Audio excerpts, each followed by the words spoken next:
Narsapuram MPDO ఎం వెంకటరమణారావు అదృశ్యం case రోజుకో మలుపు తిరుగుతోంది. ఎంపీడీఓ వెంకటరమణ అదృశ్యంపై వైసీపీ నాయకులు స్పందించారు. ఎంపీడీఓ కాల్ డేటాను పరిశీలిస్తే అన్ని విషయాలు బయటకు వస్తాయన్నారు. ఈ కేసులో మాజీ ఎమ్మెల్యే ముద్దునూరి ప్రసాద్ రాజును ఇరికించేందుకు జనసేన టీడీపీ కుట్ర చేస్తున్నాయని ఆరోపించారు. రేవుపాట వ్యవహారంలో మాజీ ఎమ్మెల్యే ప్రసాద్ రాజు ఏనాడూ జోక్యం చేసుకోలేదన్నారు వైసీపీ నాయకులు.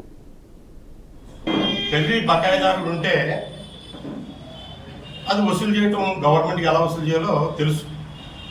పెళ్లి బకాయిదారు సాల్వెన్స్ ఉంటుంది, అలాగే డిపాజిట్ ఉంటుంది. పూర్తిగా వారికి అన్నీ కూడా అనుకూలంగా ఉంటాయి. బాకీని వసూలు చేసుకోవచ్చు, ఆ ఇబ్బంది ఏం లేదు. అది వదిలేసి రాజకీయం చేస్తున్నారు దీని మీద. ఇప్పుడు కొంచెం పిచ్చిగా 4 రోజులైంది ఎంపీడీఓగా కనపడకుండా. ఆయన్ని వెతకటంలో అంటే ఆయన ఎక్కడున్నారో, ఆయన మిస్ అయ్యారా, ఆ విషయంలో ప్రభుత్వం విఫలమైంది ఈ రోజు వరకు కూడా. అలాగే